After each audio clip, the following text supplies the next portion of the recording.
इरफान साहब, हुकूमत की जो मुज़ाकराती टीम है हुकूमत के मुताबिक वो अभी मौजूद है? क्योंकि पीटीआई तो अपनी जो मुज़ाकराती टीम है उसको बाकायदा तौर पर तहलील कर चुकी है। वो कहते हैं अब ये मुज़ाकरात के लिए नहीं है।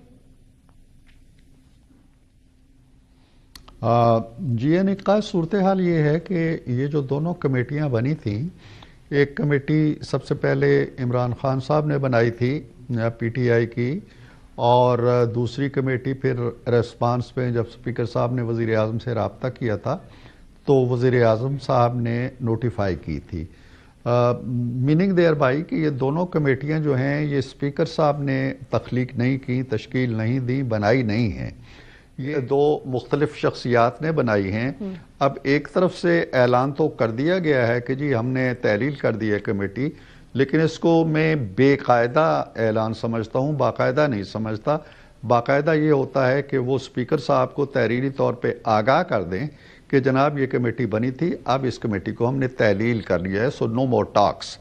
सो is the case with Prime Minister House. Prime Minister House ने भी अभी तक ना तो ऐलान किया है कि तहलील हो गई है, ना ही बाज़ाब्ता तौर पर स्पीकर साहब को आगाह किया है। सो एज फॉर स्पीकर दोनों कमेटियां उनके कागजात में या उनके नज़दीक एग्जिस्ट करती हैं, क्योंकि दोनों तरफ से उन्हें बाज़ाब्ता तौर पर तहलील करने के लिए नहीं कहा गया।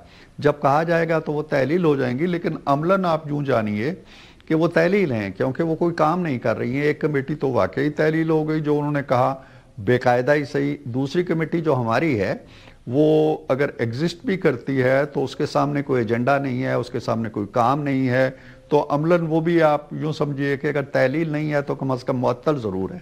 सो इन अदर वर्ड्स इरफान साहब, अभी फिलहाल के लिए मुज़ाकरात की किसी भी उम्मीद को छोड़ दिया जाए, इसको कंसिडर करते हुए कि 8 फरवरी यौम से आए और उसके बाद एहतजाज का एक नया सिलसिला शुरू होने वाला है।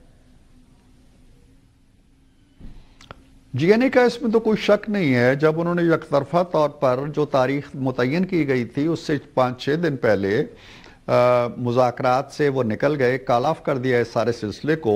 जाहिर है कि अगर वो टेबल का मुकालमा छोड़ के सड़कों के मुकालमे की तरफ चले गए हैं तो हुकूमत भी डायलॉग फिर उसी ज़बान में करेगी। लेकिन इरफान साहब, अभी आपने फरमाया है कि जो पहले हो चुका उसी तरह के मामलात आगे आएंगे। 26 नवंबर को उन्होंने क्लेम किया कि हमारी बहुत जानें गई, फिर उसके बाद 9 मई को हम लोगों ने देखा कि एहतजाज हुए, उसके बाद गिरफ्तारियां हुई। तो अब की बार जो एहतजाज होगा इसका मतलब है कि उससे भी ज्यादा कोई सख्त रवैये से डील किया जाएगा पाकिस्तान तहरीक इंसाफ के साथ। इस बार वो कह रहे हैं कि हम अकेले नहीं है, सारी ऑपोजिशन से इस टाइम पर गुफ्तगू की जा रही है और मिलाकर चल रही है। मैं निका उस पर आता हूँ। पहली बात तो यह है कि जब आप अल जिहाद के नारे लगाते हुए, मारो और मर जाओ के झंडे उठाते हुए, आतशी असलहा के साथ गुलेलें लेके, कीलों वाले डंडे लेके दारुल हुकूमत पे हमला करते हैं, जब बाहर से मुअज़्ज़ज़ मेहमान यहाँ आके ठहरे हुए हैं 2 कदम दूर एक 5 स्टार होटल के अंदर, और जब अपना काम नामुराद चले जाते हैं, और तो क्या गिरफ्तारियाँ नहीं होंगी?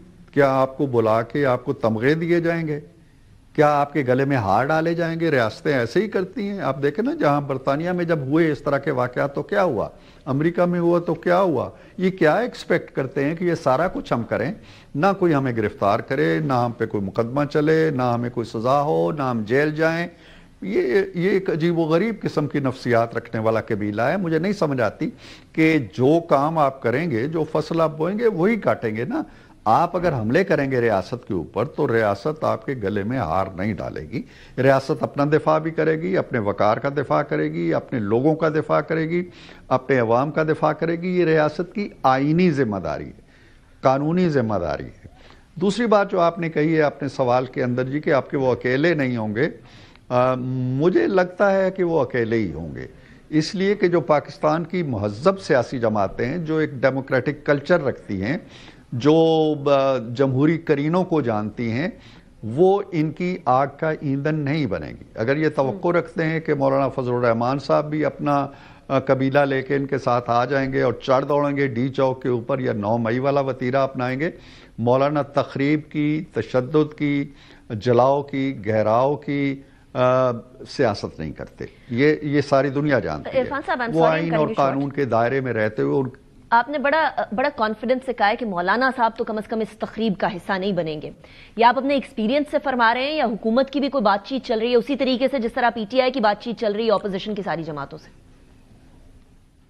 نہیں، میرا خیال ہے کوئی ایسی بات چیت نہیں چل رہی. میں جتنا مولانا کو اور ان کی سیاست کو اور ان کی سیاسی تاریخ کو اور ان کے والد گرامی کی تاریخ کو جانتا ہوں، وہ ہرگز تشدد کے لیے، ہنگاموں کے لیے، یا جو ان کے لیڈر ابھی کہہ رہے ہیں کہ ہم وہاں سے چلیں گے، ہم راستے بند کریں گے، ہم ٹیلی فون بند کریں گے، ہم بات نہیں کریں گے کسی سے، اور ہم پہ گولی چلے گی تو ہم گولی چلائیں گے، اگر اس کے لیے وہ آ رہے ہیں اور وہ یہ توقع رکھتے ہیں کہ مولانا ان کے ٹرک پہ سوار ہوں گے، تو یہ ان کی بہت بڑی بھول ہے. ایک اور پارٹی جو اس ٹائم پر آئین کی پاسداری کے لیے اور عمل درآمد کے لیے پی ٹی آئی کے ساتھ انہوں نے ہاتھ ملایا ہے، وہ ہے اس شخص کی پارٹی یا ان شخصیات کی پارٹی جو پی ایم ایل این میں ہوا کرتے تھے. شاہد خاقان عباسی صاحب کی بات کر رہی ہوں، عوام پاکستان پارٹی کی. آپ کو لگتا ہے شاہد خاقان عباسی صاحب، مفتاح اسماعیل صاحب، یہ لوگ مل کر اس احتجاج کا حصہ بنیں گے؟ اگر وہ بن بھی گئے تو اگر ان کا جو اجتماع ہوگا اگر 1 لاکھ کا ہوگا تو اس میں 2 افراد کا اضافہ ہو جائے گا، اس سے زیادہ تو کوئی فرق نہیں پڑتا. یعنی آپ عوام پاکستان پارٹی کو بہت زیادہ اہمیت نہیں دیتے عرفان صاحب؟ جی بالکل بھی نہیں دے رہا. ان کے پاس کوئی کراؤڈ نہیں ہے، کوئی عوام نہیں ہے، کوئی اجتماع نہیں ہے. وہ اپنے اگر قد کاٹ کے لیے یا اپنے آپ کو نمایاں کرنے کے لیے اس احتجاج کا حصہ بنتے ہیں تو یہ 1 لاکھ 2 افراد ہو جائیں گے، 2 اضافہ ہو جائے گا. ادروائز وہ ان کی جو قوت ہے پیپلز اپنا پی ٹی آئی کی، اس کے اندر کوئی اضافہ نہیں کریں گے وہ. رائٹ.